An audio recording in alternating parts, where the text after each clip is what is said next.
Barangay LS 91.1 Podcast. Barangay LS 91.1 Podcast. Ang drama ng buhay, ang drama ng barangay, radyo, nobela. Happy listening sa inyo. I'm very happy for you.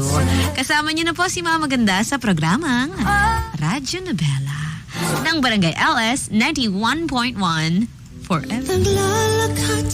Kapag nagmamahal tayo ng sobra, minsan nakakalimutan na natin ang ating sarili. At wala nang iba pang mahalaga sa atin kung hindi ang kaligayahan ng taong ating minamahal. Ikaw ba, kabarangay, minsan ka na bang nagmahal ng isang tao na naging dahilan para makalimutan mo ang halaga mo? Sabay-sabay nating tunghayan ang sulat ng ating kabarangay na si Radson dito sa Radyo Nobela. Ang drama ng buhay, ang drama ng barangay, radyo, nobela.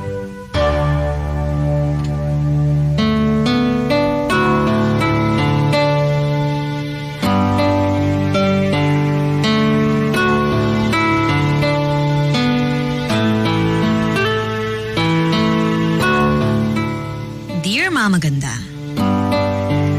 Palagi kong naririnig mula sa iba na kaya raw tayo nasasaktan ng dahil sa taong minahal natin ay para ma-realize natin kung paano mas dapat na mahalin at pahalagahan ang ating sarili. Kaya lang minsan nakakalimutan pa rin natin ang bagay na yon, lalo na kapag nagpapakatanga na tayo ng dahil sa pagmamahal. Magandang umaga po sa inyo, Mama Ganda. At sa lahat ng kagaya kong minsan ang nagmahal at nagpakatanga. Nasakta ng dahil sa isang tao. Hindi po ako bitter habang ginagawa ko ang sulat na to.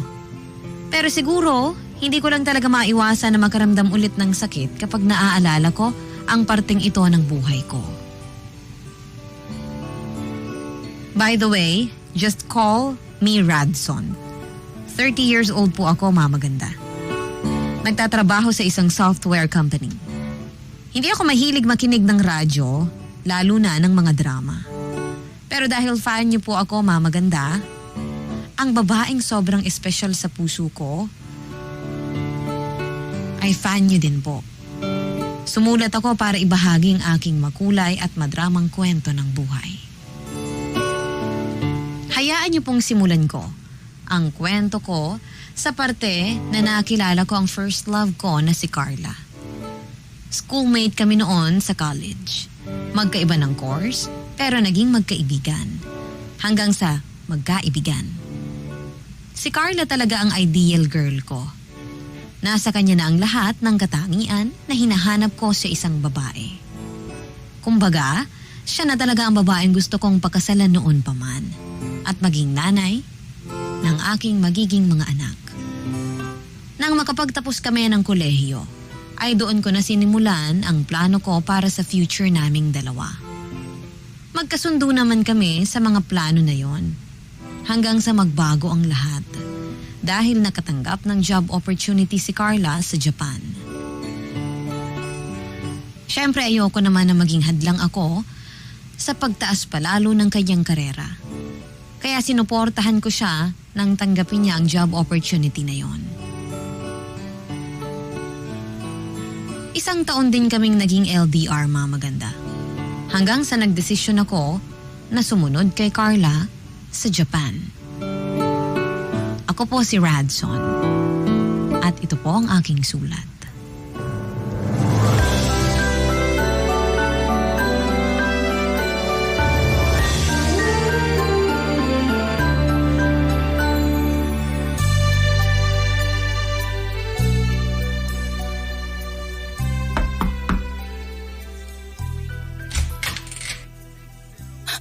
Radson?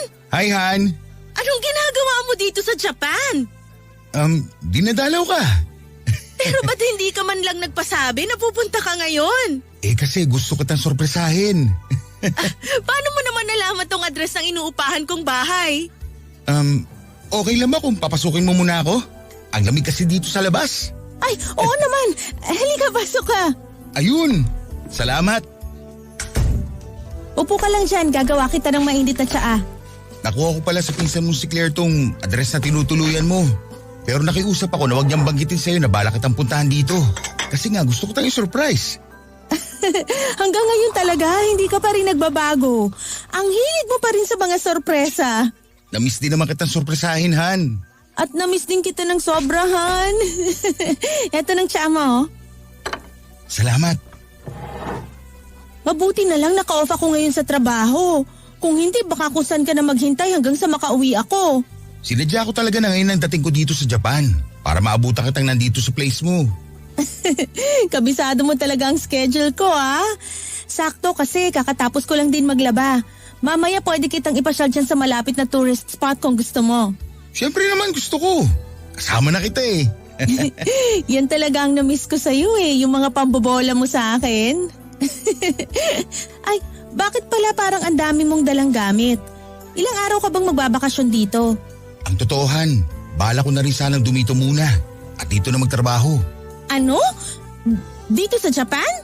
Oo, para palagi na tayo magkasama. Ah, ano namang magiging trabaho mo dito? Manager sa isang convenience store dito ang kaklase ko noong high school. Ang sabi niya, pwede niya akong tulungan na makapasok sa kanila. Hindi ko pa alam kung ano magiging trabaho ko. Pero mukhang okay naman yung kaibigan ko doon.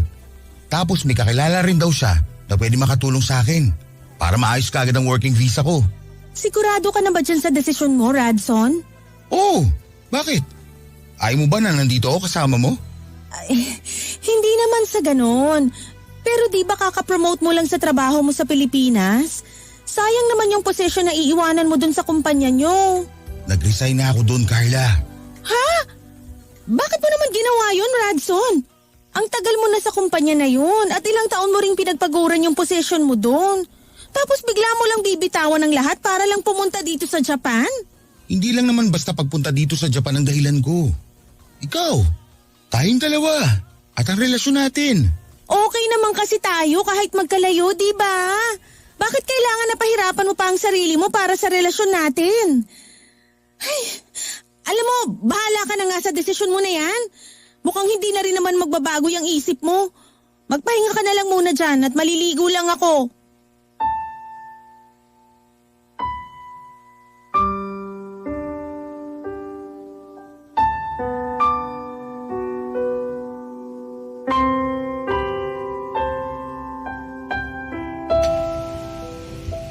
Akala ko ay matutuwa si Carla sa pagsorpresa na ginawa ko sa kanya nang pumunta ako sa Japan. Pero parang mas nangibabaw pa ang inis na kanyang naramdaman nung malaman niya na nag-resign na ako sa dati kong trabaho. 5 taon na kasi ako sa kumpanya na yon at kapopromote lang sa akin noon. Hindi naman naging madali para sa akin ang desisyon na yon. Lalo na at hindi madaling ma-promote sa pinagtatrabahuhan ko. Pero lahat ay kaya kong bitawan para kay Carla. At sa relasyon namin. Ang nasa isip ko noon palaging si Carla ang pipiliin ko. Kinumbinsi pa ako ni Carla na pag-isipan ang naging desisyon ko. Pero syempre, bago pa ako pumunta ng Japan, buo na po ang loob ko. Wala nang makakapagpabago sa aking desisyon. May sapat na akong ipon para sa aking sarili. Nakaplano na rin ang lahat para sa pagstay ko sa Japan. Pumayag din naman ang parents ko sa gusto kong gawin dahil sila yung tipo na hindi nakikialam sa desisyon ng mga anak nila. Si Carla lang talaga ang medyo kontra sa gusto kong mangyari noon. Kalaunan, naging okay na rin sa kanya ang pagstay ko sa Japan. Lalo na nang magkaroon kaagad ako ng trabaho. At para pareho kaming makatipid ni Carla, doon na lang din ako sa place niya tumira. Naghati na lamang po kami sa mga gastusin. Matipid si Carla. May panghihinayang din naman akong naramdaman sa magandang trabaho na iniwan ko sa Pilipinas. Pero ang iniisip ko noon, yung maging masaya ako kasama si Carla. At yun talaga ang nararamdaman ko noong una. Kaya lang maganda, pagkalipas ng ilang buwan ng pagsasama namin sa Japan, unti-unti ay nakita ko kung gaano siya ka-workaholic. Maaga kasi siyang umaalis ng bahay tapos palagi pang naka-overtime sa trabaho. Mas malala pa pala yung ganong setup sa aming dalawa. Kasi sobrang bihira na kaming magkita o magkausap. Kahit magkasama kami sa iisang bubong.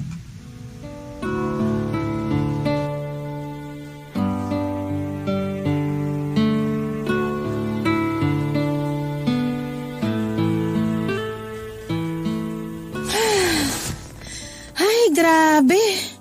Nakakapagod tong araw na to. Hi Han, nakauwi ka na pala. Oo, sorry kung ngayon lang kasi ang dami pa naming tinapos na report sa opisina. Ayos lang, sakto nga lang ang dating mo eh. Ha? Anong ibig mong sabihin? Halika sa kwarto, may gagawin tayo dun. Radson, seryoso ka ba? Kakauwi ko lang, tsaka pagod ako sa trabaho. Joke lang Han, may gusto lang talaga ako ipakita sa'yo dun. Halika na. Ay, okay, sige. Ano ba kasi yung gusto mong ipakita dito sa kwarto at kailangan pa na... Wow! Ikaw ba nag-prepare nito? Oo, maaga akong umuwi kanina para mai-prepare tong sorpresa ko para sa'yo. Ah, kaya pala may mga nakatakip dun sa mesa, ha? Tara dun sa mesa. Oh Han, tignan mo. Niluto ko rin yung mga paborito mong pagkain. Meron ditong pasta with tuyo, tinapa fried rice, saka daing na pusit. At syempre, hindi pwedeng mawala ang paborito mong bagoong with kalamansi. Saan mo naman nabili ang mga niluto mong yan? Di ba, nakwento ko na nagbakasyon sa Pilipinas nung nakaraang buwan yung kaibigan ko? Ayun, sa kanya ako nagpabili ng mga to. Noong isang araw lang siya nakabalik tapos kanina ko naman kinuha sa kanya. Malakas kasi ang amoy ng mga to kaya baka hindi ko maitago sa'yo. Dali, upo ka na. Grabe, Han! Ang galing mo talagang magplano ng ganitong surprises. Alam mo naman na basta para sa'yo, gusto ko na palaging the best. Kaya nga palagi mo rin akong napapakilig. Ano nga palang meron ngayon na nag-prepare ka ng ganito ka-espesyal na dinner? May pakandila ka pa talaga dito sa lamesa at petals dun sa kama natin. Feeling ko tuloy nasa isang sosyal na hotel tayo ngayon. Hindi mo natatandaan? Ang alin? Ay, hala teka, anong date na ba ngayon? Ayan, mukhang naaalala mo na rin Han. Grabe, sorry. Happy anniversary. Akala ko next week pa yun eh. Nawala talaga sa isip ko. Ayos lang. Alam ko naman kasi na sobrang busy mo sa trabaho. Nakakahiya ha. Ang effort mo dito sa special dinner na to tapos hindi ko man lang naalala ang special occasion na pinaghandaan mo. Sorry talaga. Ano ka ba? Hindi mo kailangan mag-sorry. Gusto ko rin naman talaga na ma-surprise ka ngayon. Kain na tayo Han. Lalagyan na kita ng kanin at ulam dito sa plato mo. Yan. Han, kontian mo lang yung lagay ng pagkain kasi gusto ko rin sana na matulog ng maaga ngayon. Ganun ba? O sige, hindi ko na lang dadamihan ng kanin dito sa plato mo. Pasensya na, Han. Pagod kasi talaga ako sa trabaho kaya gusto ko na rin magpahinga agad. Maaga kasi ang client meeting namin bukas. Okay lang. Ang mahalaga, nakapag-celebrate tayo kahit saglit lang. Salamat talaga dito sa hinanda mo para sa akin, Han. Happy anniversary! Happy anniversary din. I love you.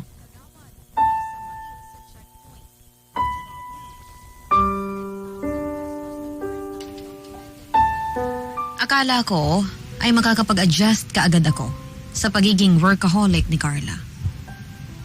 Sinabi niya kasi noon na dapat ay masanay ako kasi ganun daw talaga sa Japan. Walang oras o minuto na sinasayang. Kaya naman pinilit ko na lang ang sarili ko na makontento sa kung anuman ang kakarampot na oras na ibinibigay sa akin ni Carla.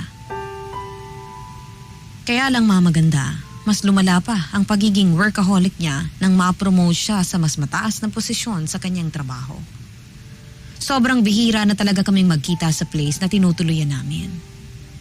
Hindi na rin niya ako magawang i-text o i-chat At dahil mataas ang posisyon niya sa trabaho, ako naman nag-uumpisa pa lamang. Hindi ko maiwasan na manliit sa aming relasyon. Hindi rin naman kasi ako sanay na si Carla ang nagdadala sa relasyon namin. Hindi naman sa ma-pride ako, mamaganda. Pero naiisip ko noon na siguro kung nasa Pilipinas lang ako, mas magagawa ko ang mga bagay na gusto ko para maiangat ko ang aking sarili. At mas may mapatunayan ako sa aming dalawa.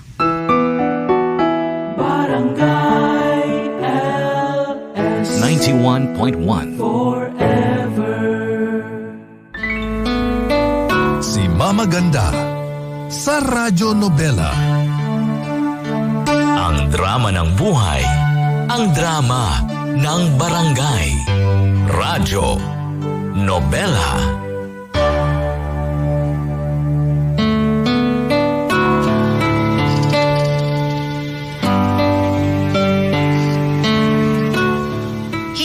Naging madali ang trabaho ko sa Japan, lalo na at Pinoy pa ako.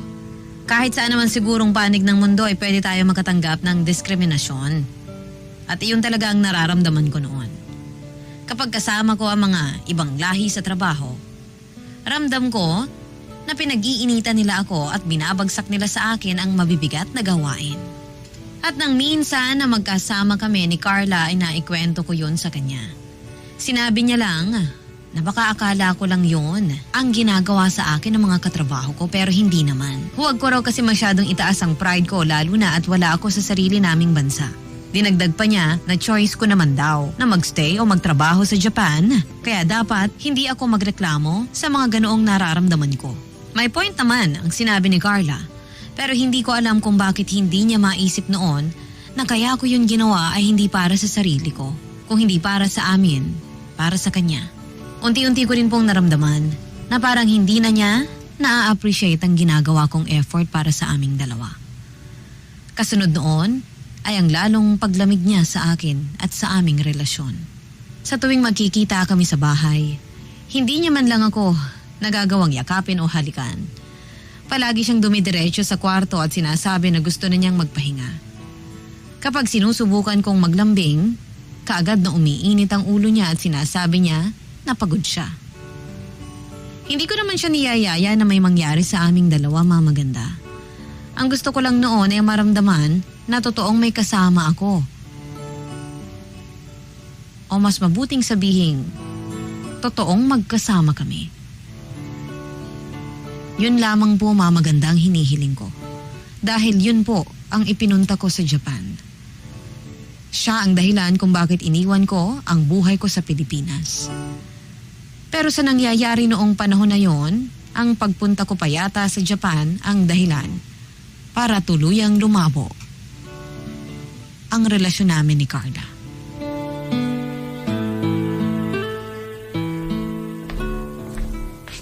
Han, saktong gising mo kasi katatapos ko lang din maglaba.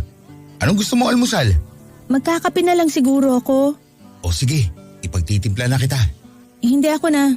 Kaya ko naman magtimpla ng kape para sa sarili ko. Oh, okay.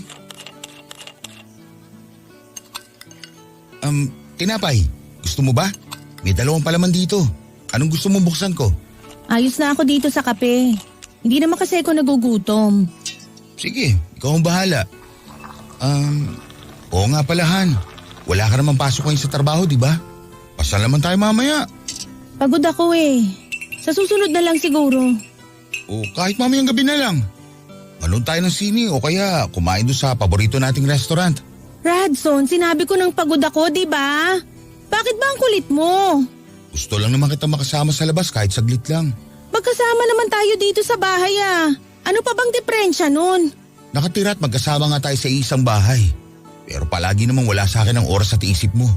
Ayan ka na naman sa mga ganyan mo, Radson eh. Bakit? Totoo naman ah. Mas okay pa yata nung nandun ako sa Pilipinas at magka-LDR tayong dalawa. Mas may oras ka pa para kausapin ako, hindi kagaya ngayon. Sino ba naman kasing may sabi sa'yo na pumunta ka dito sa Japan? Sinong nagdesisyon na iwanan mo lahat ng meron ka sa Pilipinas at magtrabaho ka dito? Ikaw yung bigla na lang sumugod dito na walang kahit anong maayos na plano. Pero ginawa ko lang naman ang lahat ng yun para sa'yo, Carla. Ayan tayo eh. Gagawin mo yung mga bagay na yan tapos kapag nahirapan ka na, isusumbat mo naman sa akin. Hindi ako nanunumbat. Gusto ko lang naman iparealize sa'yo na nag-sacrifice ako para sa relasyon nating dalawa. Sacrifice na hindi mo naman kailangan gawin. Radson, hindi mo ba talaga naiintindihan? May kanya-kanya tayong buhay at mga priority na kailangang unahin. Hindi pwede ang gusto mo na palagi na lang tayong dalawa. Puro na lang relasyon natin. Puro na lang ikaw. Alam mo, sa totoo lang, nakakapagod ka na eh. Nakakapagod na tong lintik na relasyon na to. At ikaw pa talaga napapagod ngayon? Ako na nga lang halos nag-e-effort para sa ating dalawa. Paano ko mapapagod? O di ikaw na ang lahat. Ikaw na ang pabida. Ikaw na ang ma-effort. Carla, sa totoo lang, hindi na kita maintindihan. Ano ba talagang kinagagalit mo sa akin? Yang ugali mo. At itong relasyon nating dalawa. Redson, hindi mo ba talaga nararamdaman? Ang alin? Wala nang patutunguhan tong relasyon natin. Anong ibig mo sabihin? Ayoko na. Pagod na ako. Itigil na natin to. Teka, hindi ko magets. Hindi ka naman nakikipag-break sa akin, di ba? Carla, ano to? Bakit hindi ka sumagot? Ayaw mo na ba talaga? Gusto mo na ba mag-break tayong dalawa? Oo. Kasi nga wala na talagang direksyon tong relasyon natin. Pagod ka lang kaya nasasabi mo yan. Mabuti pa, mag-almusal ka na lang dyan at lalabas mo na ako. Radson, I'm sorry. Pero sigurado ako na ito na ang dapat nating gawin. Kasi hanggang dito na lang talaga tayo. Masyado nang malabo ang lahat sa ating dalawa. Kaya tapusin na lang natin to. Bago pa tayo mas lalong magkasakitan. Hindi ako papayag. Dito lang ako. Hindi ako aalis. Hindi ako makikipaghiwalay sa'yo. Alam ko na maaayos pa natin to, Carla. Alam ko na magiging maayos pa rin tayo. Mahal kita at sigurado ako na mahal mo pa rin ako.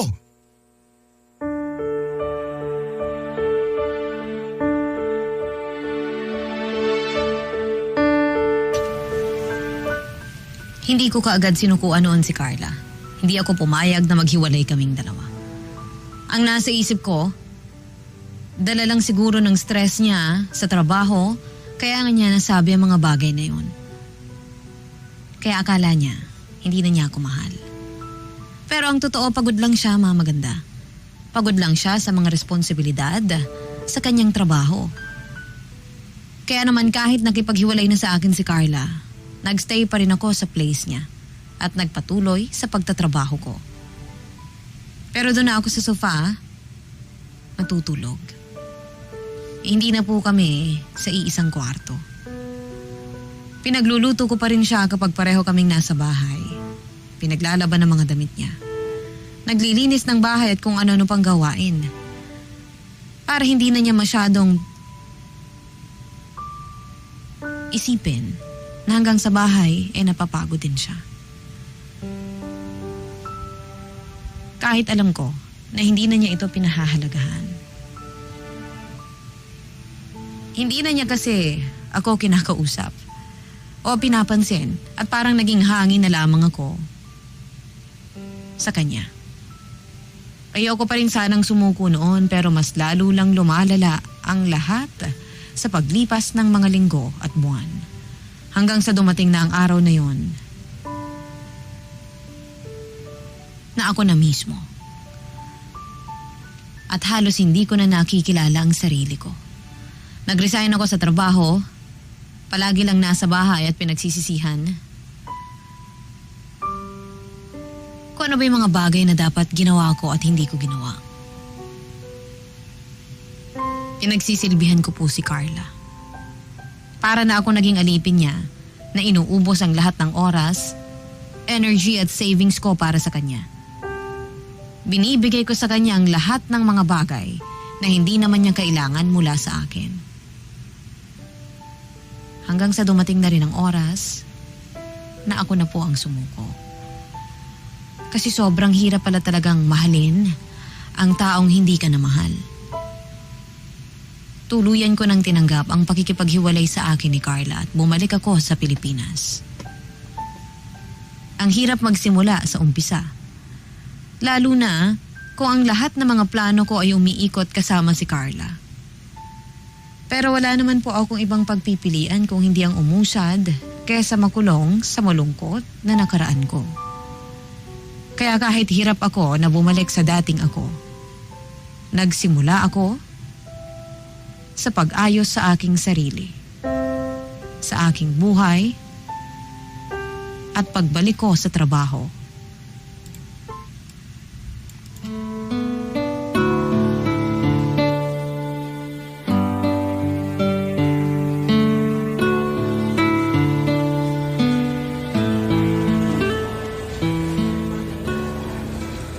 Hi! Hi din. Pwedeng mag-share ng table? Oo naman. Ayos lang kasi wala naman ako ibang kasamang kumain dito sa kantin. Salamat!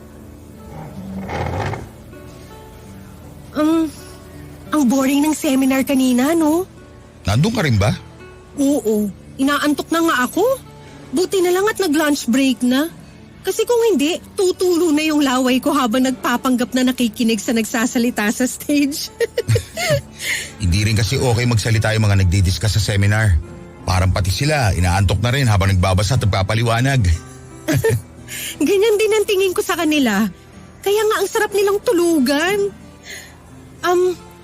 Radson ang pangalan mo, di ba? Oo, paano mo nalaman? Sabi na at hindi mo na ako natatandaan. Kanina pa kasi kita tinitignan pero dinidedma mo lang talaga ako. Teka, parang familiar ka nga sa akin. Nagkita na ba tayo? Oo, nagkasama tayo sa Japan. Pero ilang linggo lang din kasi nalipat kaagad ako ng branch mula doon sa convenience store kung saan ka naka-assign.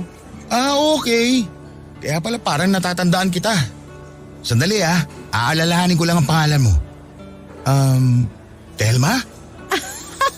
Mali! Teresa! Ay, sorry. Mahina kasi talaga ako sa pangalan. Ayos lang. Hindi naman talaga katanda-tanda ang pangalan ko eh. Ala, grabe siya. Nag-guilty tuloy ako dun. Joke lang naman yun. Huwag kang mag-guilty. Pero anong ginagawa mo dito? Ako kasi ang representative ng kumpanya namin para umattend dito sa seminar. Ah, I see. Pareho pala tayo. Kasi ako rin ang pinadala ng kumpanya namin para sa seminar na to. Pero ang galing Natanda mo talaga ako kahit ilang linggo lang tayo nagkasama sa Japan. Kung mahina ka sa pangalan, ako naman matandain sa mukha ng mga taong nakakasama ko kahit saglit lang. Tsaka hindi kita makakalimutan kasi ang kulit mo kaya nung magkasama tayo sa Japan. Palagi kang may baon na green jokes. Ano ba yan? Nakakahiya naman. Yung pa talaga natandaan mo sa akin. Yung ibang kasama kasi natin, puro ganun ang topic kapag nagbibiruan. Kaya sinasakyan ko na lang. Ako rin naman. Sumasakay na lang. Kesa maging KJ ako sa harap nila. Pero in fairness, yung joke mo ang palaging pinaka nakakatawa sa lahat. Kaya nga natandaan kaagad kita noon kasi tawa ako ng tawa ng dahil sa'yo. Inimbento ko lang din naman ngayon at hindi ko ina-expect na bebenta ng ganon. Oo nga pala, kung hindi ako nagkakamali, nakwento mo dati na taga Paranaque ka lang din, tama ba? Oo, tama. Gusto mo sabay na tayong umuwi mamaya? Kung ayos lang sa'yo. May dala kasi ako sa sakyan para hindi ka na rin mag-commute. Oo naman, ayos lang sa akin. Sakto nga kasi sobrang hirap ng naging biyahe ko kanina papunta rito. At sigurado na mas mahirap ang biyahe ko mamaya. Thank you in advance, Radson. Wala yun, Teresa.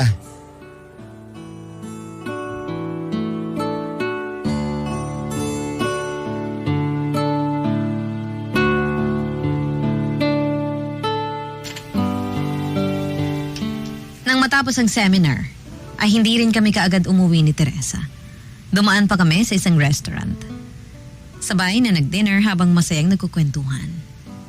Binalikan namin ang mga araw na naging magkatrabaho kami sa Japan. At doon ko talaga siya tuluyang naalala at ang pagiging magkatrabaho naming dalawa. Ang makulit at maliit na babae na palagi kong kasama sa stockroom at nag-aayos ng mga bagong dating na package doon. Habang magkakwentuhan kami ni Teresa ay panay ang tawanan namin. Lalo na kapag nagbabato na ako ng mga green joke. Pero huwag niyo sanang isipin na bastos o malaswa. Hindi po ako ganun makipag-usap. Kasi yung mga green joke na binibitawan ko noon ay medyo disente pa naman kahit paano. Disente rin kasing babae si Teresa. Sadyang makulit at game lang siya sa mga ganoong pag-uusap. Kaya naman siguro, nagkasundo rin kami kaagad at na-enjoy talaga ang isa't isa na magkasama nung gabing yon habang puno ng kwentuhan at puno ng tawanan na hindi ko inasahang mangyayari nung araw na yon. Masarap sa pakiramdam, mga maganda. Noon na lang ulit ako ngumiti at tumawa.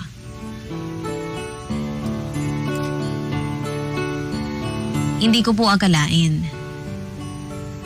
na sa ganoong oras at sa ganoong pagkakataon ay pagtatagpuin ulit kayo ng isang babaeng minsan mo nang nakasama. Ngunit, hindi mo lamang maalala.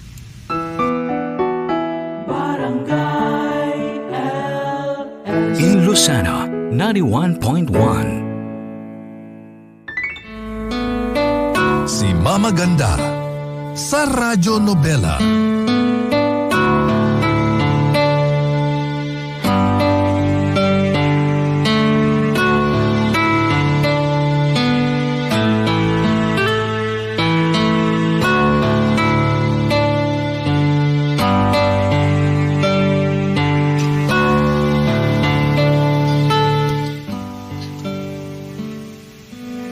Nalaman ko na nung una pa lang,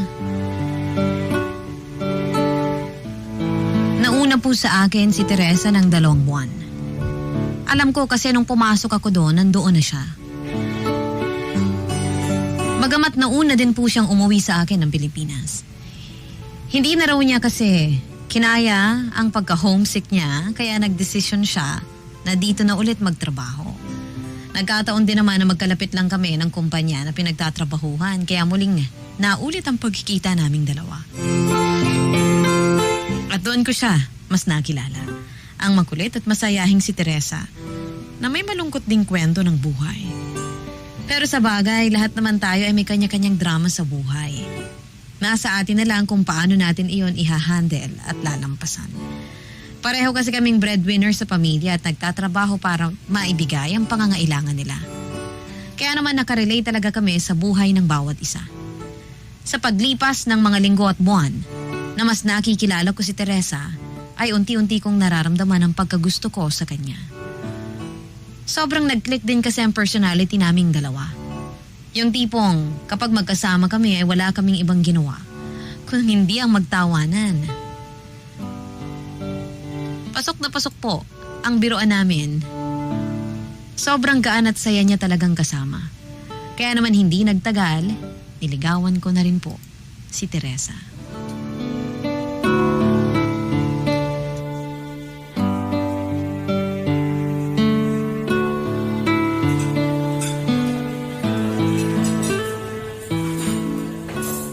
Hi, Radson! Sorry kung ngayon lang ako nakarating. Ayos lang, pero umorder na ako ng mga pagkain natin. Wow! Parang ang dami mo namang in-order. Medyo nga kasi, gutom din talaga ako. Sakto, gutom na rin ako. Ang dami naming ginawa sa office kanina. Konti lang ang nakain ko sa lunch tapos hindi pa ako nakapag-coffee break. Kasi matatambakan na naman ako ng trabaho. Pareho pala tayo dahil naka-lunch overtime din kami kanina. Kape nga lang at tinapay halos ang kinain ko para sa buong araw ng pagtatrabaho. Ang hirap talaga maging alipin ng isang kumpanya, no? Tama ka dyan. Ang sarap siguro maging anak mayaman. Yung pinanganak ka at tatanda na walang kahit na anong responsibilidad sa buhay, kundi yung sarili mo lang. Pa-travel-travel ka lang, tapos panay post sa mga social media account mo. At yung wala kang ibang iisipin na problema, budget o mga gastusin. Kasi lahat yun, kaya nang ibigay ng mga magulang mo. Siguro nga masaya yon. Pero kung iisipin natin mabuti, hindi naman talaga malungkot ang magkaroon ng ganitong klase ng buhay. Kahit hindi tayo mayaman at nakakapag-travel kung kailan natin gusto, masaya naman tayo kasi kasama natin palagi ang pamilya natin. Kung papansinin mo kasi, kung sino pa yung mga anak mayaman o lumaki sa luho, sila pa yung malungkot ang buhay.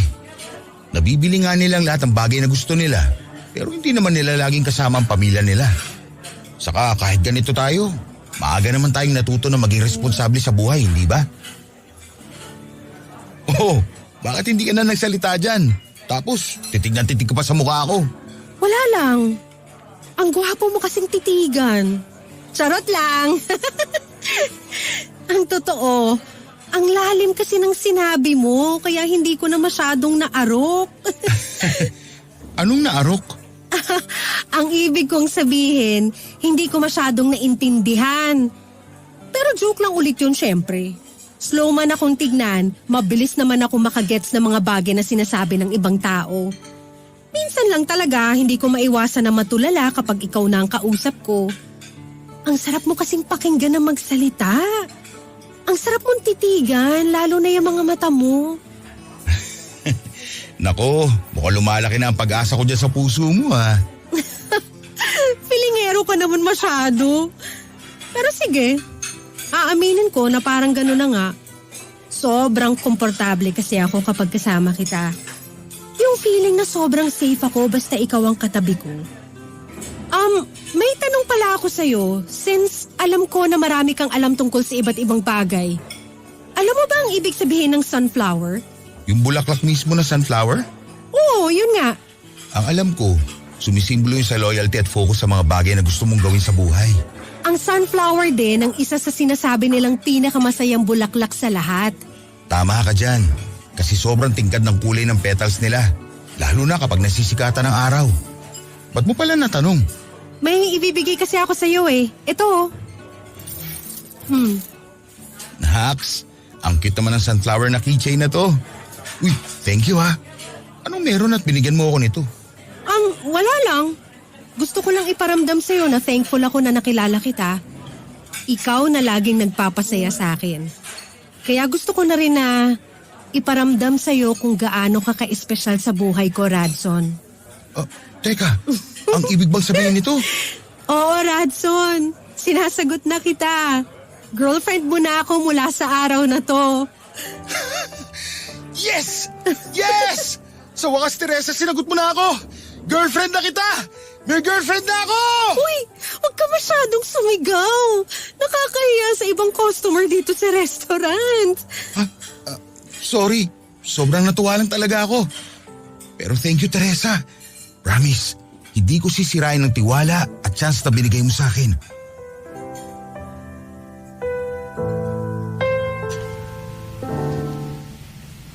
Grabe talaga ang tuwa ko noon nang sagutin po ako ni Teresa.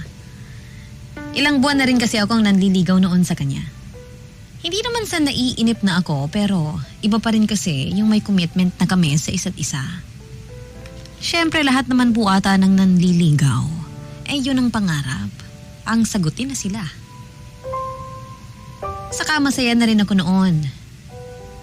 Na kahit hindi pa kami magkarelasyon, madalas naman kaming magkasama ni Teresa. Ramdam ko na may espesyal na puwang ako sa puso niya noon pa lamang. At hinihintay ko na lang ang tamang oras para papasukin niya ako doon. Dumating na nga ang oras na yon nang sagutin niya na ako. Malaki ang pagkakaiba ng personality nila ni Carla, Mama Ganda. Si Carla kasi yung tipo na palaging seryoso sa mga kilos at plano. Matalino rin siya at hindi hamak na mas maganda kahit hindi masyadong mag-ayos sa sarili niya. Si Teresa naman yung tipo na simple lang pero kalog kasama. Nasasabayan niya ang kaingayan ko at madalas nga ay mas maingay pa siya kaysa sa akin. Ako po yung nauubusan ng energy pagdating sa kwentuhan at mga kalokohan. Mahilig kasi siyang mang-prank, Mama Ganda. O gumawa ng mga sorpresa. Hindi ko sinasabi na mas masaya kasama si Teresa pero parang gano'n na nga. Kaya siguro mas madali ko rin siyang talagang minahal at nagustuhan. Dahil pareho kaming maingay at kalog ni Teresa. Marami kaming napagkakasunduan ng mga bagay-bagay. Habang mas nakikilala namin ang isa't isa. Sobrang bihira nga kaming mag-away noon. Ang mas nakakatuwa sa kanya, mas ma-effort siya kesa sa akin pagdating sa aming relasyon. Siya yung palaging may pakulo na sorpresa kapag may espesyal na okasyon. Sa buhay ko o sa buhay namin. Para tuloy si Teresa ang boy version ko pagdating sa mga sorpresa. Bagay na dahilan para mas lalo ko rin siyang mahalin. Mga maganda.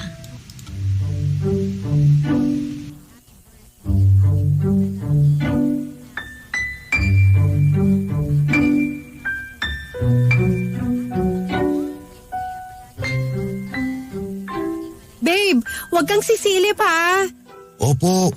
Tsaka, paano naman ako makakasilip eh? Ang higpit ang pagkakapiring mo sa akin. Ganun talaga, para hindi mo ako madaya. O, papasok na tayo sa kwarto ha, kaya dahan-dahan ka lang sa paglalakad mo. Alam mo babe, medyo kinakabahan ako sa pasorpresa mo na to ha. Baka mamaya may ahas na naghihintay sa akin dyan. Kasi alam mo naman na ayoko ng ganun. Wala akong prank ngayon, babe, promise. Sabi mo yan ha? Pwede ko na bang tanggalin ang blindfold ko? Wait lang, dapat dito ka sa may gitna ng kwarto para kita mo lahat. Oh, lakad ka pang konti. Ayan, siguro pwede na to. O, tatanggalin ko na ang blindfold mo, babe. Ready ka na? Oo, kanina pa. Eto na. Oh, happy first anniversary, babe! Wow! Nagustuhan mo ba? Oo, ang ganda ng pagkakaseta mo dito sa kwarto ko. Ang ganda ng balloons. Oh, ang ganda rin ng banner dito sa pader. Saka itong mga litrato natin sa ibabaw ng kama ko. Ang ganda ng pagkakaayos. Teka, ano tong mga ibang picture ko dito na mukha akong ewan? Mga stolen shot ko yan sa'yo sa cellphone ko nung magkatrabaho pa tayo sa Japan. Ha? Bakit mo ako kinukunan ng litrato nun? Wala lang, bakit? Masama ba? Hindi naman, pero bakit nga? Sige na nga, aaminin ko na. Crush na kasi kita nung magkatrabaho pa lang tayo sa Japan. Pero syempre hindi ko kaagad pinahalata kasi alam ko na may girlfriend ka nun. Kaya ba natandaan mo kaagad ako nung magkita tayo sa seminar? Oo, nagdalawang isip pa nga ako na lapitan ka kasi parang may kakaiba sa'yo nung araw na yun. Parang malungkot ka. Hanggang sa ayun nga, nilapitan na kita tapos naging close na tayong dalawa. Tapos nalaman ko na broken-hearted ka pala. Kaya nga, kahit matagal na kitang gusto, nagpakipot muna ako ng ilang buwan nung niligawan mo ko. Kasi ayoko rin naman maging panakip butas mo lang. Pero wala eh. Ang lakas ng tama ako sa'yo kaya sinagot na rin kita kahit ramdam ko na hindi ka pa talaga nakaka-move on noon sa ex mo. At ginawa ko na lang ang lahat para naman ako yung mas mahalin mo. Nag-effort ako na pangitiin at patawanin ka palagi. Nag-effort ako para mas mahalin mo pa ako. Oh, bakit ka umiiyak, Radson? Eh, nasabi ba ako na hindi mo nagustuhan? O masyado ba ako naging madrama? Hindi naman. Hindi lang ako makapaniwala na pwede pala mangyari to. Ang alin? Na may isang kagaya mo na darating sa buhay ko. Alam mo kasi, mula nung makilala ko si Carla, pinaikot ko na sa kanya ang mundo ko. Nasanay ako na ako nagpapasaya sa kanya at nag-e-effort para sa relasyon namin. Nasanay ako nakasama siya sa lahat ng plano ko sa buhay.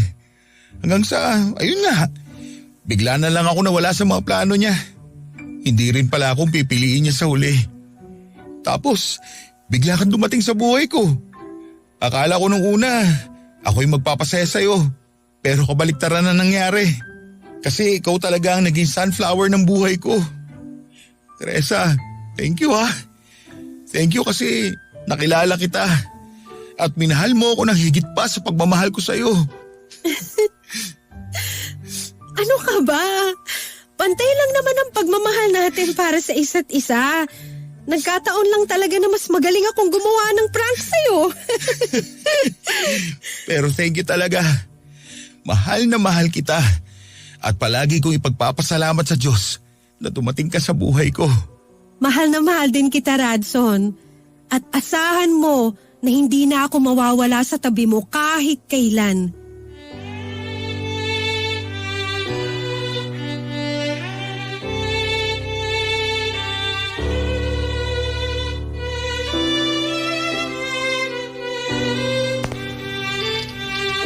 Si Teresa na nga siguro ang naging sagot sa lahat ng pighati na aking pinagdaanan sa relasyon ko kay Carla.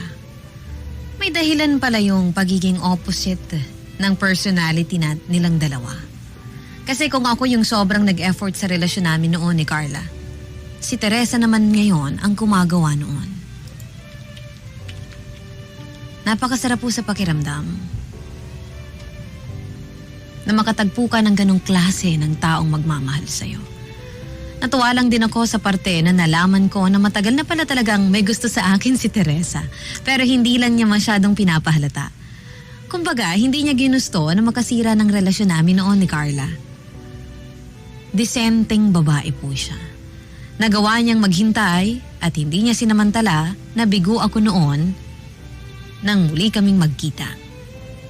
Hinintay niya na tuluyan ng maghilom ang sugat ko. Mula ng gabing yon, mas naging strong pa ang relasyon namin ni Teresa. Mas naging open na rin kami sa isa't isa. Lalo na pagdating sa nararamdaman namin. Hindi ko lang siya naging girlfriend, kung hindi parang kapatid at best friend ko na rin. Kasi halos lahat ng mga problema ko ay nasasabi ko sa kanya.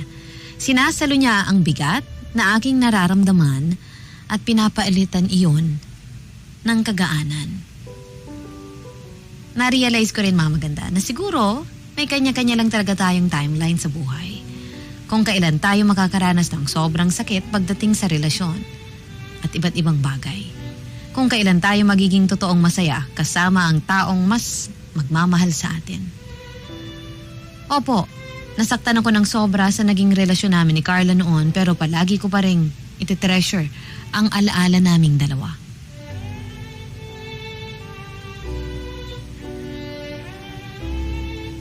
Na sa tuwing sasapit ang madilim na kalungkutan, may masayang liwanag pa rin na naghihintay sa kinabukasan. At may oras talaga na darating sa buhay ko na kahit gaano ako nasaktan noon sa dating minamahal, may oras pa rin para sa aking sarili. May oras pa rin na ako naman ang magiging masaya kasama ang taong totoong nagmamahal sa akin.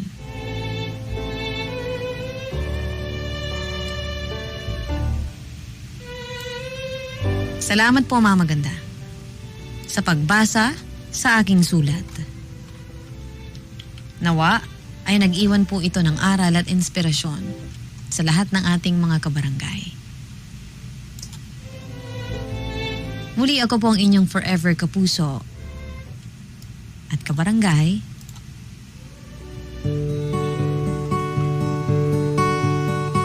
Radson.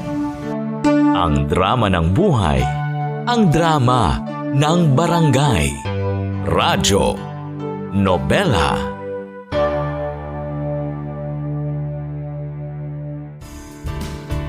Hello mga kabarangay! Nagustuhan mo ba ang itinampok na kwento natin ngayon? Huwag kakalimutan na i-follow ang Barangay LS Nari 1.1 Podcast at ang iba pa naming social media accounts. Huwag din kakalimutan ang pakikinig sa Barangay LS Nari 1.1 Forever!